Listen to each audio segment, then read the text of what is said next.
Hello, नमस्कार दोस्तों। आप सभी का हार्दिक स्वागत है हमारे यूट्यूब चैनल पर। आज हम इकाई कला मॉडल के बारे में बात करेंगे। कोशिका झिल्ली का जो इकाई कला मॉडल है जो रॉबर्टसन द्वारा दिया गया, उसके बारे में थोड़ी सी चर्चा करेंगे।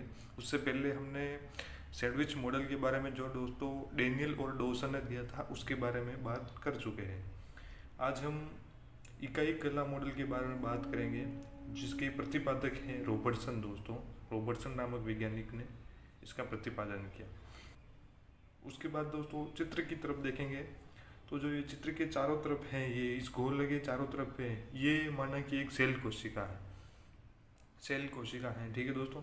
ये जो सेल के चारों तरफ हैं, ये जो मैं पेंट से हाईलाइट कर रहा हूँ, ये होती है इसकी मेम्ब्रेन, यानी सेल की सेल मेम्ब्रेन। ठीक है दोस्तों, ये लिख रखा है मैंने दोस्तों इधर, ये होती है सेल मेम्ब्रेन। फिर उसके अंदर देखेंगे दोस्तों, ये जो गोल है, ये जो मैं बना रहा हूँ गोल, ये होती है न्यूक्लियस की मेम्ब्रेन यानी केंद्रक झिल्ली। और ये अंदर होता है केंद्रक। केंद्रक और केंद्रक के बाहर होती है केंद्रक की झिल्ली। सबसे पहले दोस्तों ये कोशिका है, कोशिका के अंदर ये सारे अंगक हैं, ठीक है, कोशिका के अंग, ठीक है। और बाहर सेल मेम्ब्रेन, उसके बाद ये न्यूक्लियस अंदर, और ये न्यूक्लियस के बाहर न्यूक्लियस की मेम्ब्रेन यानी केंद्रक की मेम्ब्रेन, ठीक है दोस्तों। उसके बाद ये जो उससे जुड़ा हुआ है, ये जो मैं हाईलाइट कर रहा हूँ, ये होती है ईआर यानी एंडोप्लाज्मिक रेटिकुलम। और ये बाहर की तरफ जो है, ये जो पेन से हाईलाइट कर रहा हूँ मैं, ये होती है ईआर की मेम्ब्रेन यानी एंडोप्लाज्मिक रेटिकुलम की मेम्ब्रेन, ठीक है। फिर दोस्तों ये होता है अंदर माइटोकॉन्ड्रिया, ठीक है दोस्तों। उसके बाद ये होता है माइटोकॉन्ड्रिया। उसके बाद ये जो माइटोकॉन्ड्रिया के बाहर है, ये होती है माइटोकॉन्ड्रिया की मेम्ब्रेन, ठीक है दोस्तों। ये अंदर माइटोकॉन्ड्रिया, ये लिख लेता हूँ मैं दोस्तों यहाँ पे, ये होता है माइटोकॉन्ड्रिया, और ये बाहर होती है माइटोकॉन्ड्रिया की मेम्ब्रेन। फिर दोस्तों ये होता है क्लोरोप्लास्ट, यानी क्लोरोप्लास्ट के बारे में दोस्तों आगे पढ़ेंगे। मैं एक वीडियो बनाऊंगा, उसमें आप क्लोरोप्लास्ट के बारे में देख सकते हैं कि किसमें पाया जाता है, वो सब डिटेल में पढ़ेंगे।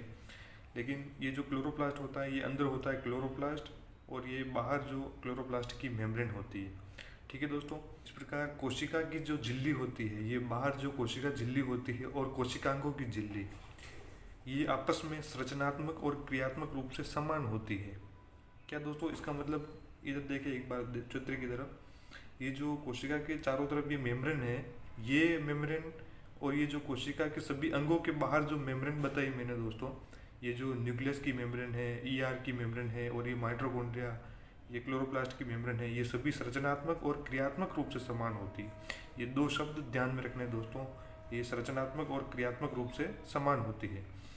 ये दोस्तों मेम्ब्रेन होती है दोनों की, ये लिपोप्रोटीन की बनी होती है। किसकी बनी होती है दोस्तों?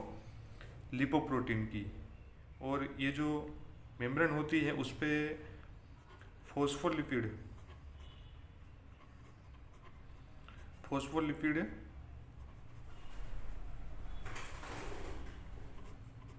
द्विस्तरीय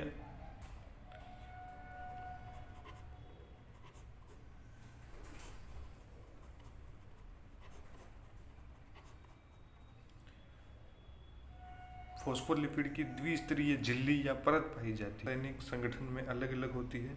इसके बाद दोस्तों ये मान्य मॉडल नहीं था, इसमें बहुत सारी कमियां बताई गई। उसमें से एक कमी है दोस्तों जो आपको याद रखनी है, वो है यह जो झिल्ली होती है चयनात्मक पारगम्यता को नहीं समझा सके। जो ये वैज्ञानिक थे, इसमें इकाई कला प्रतिरूप में ये चयनात्मक पारगम्यता को नहीं समझा सके, यही इसकी कमी है। तो इस प्रकार दोस्तों इस इकाई कला प्रतिरूप को आपको याद रखना है, ये कभी कभी किसी एग्ज़ाम में पूछा जाता है।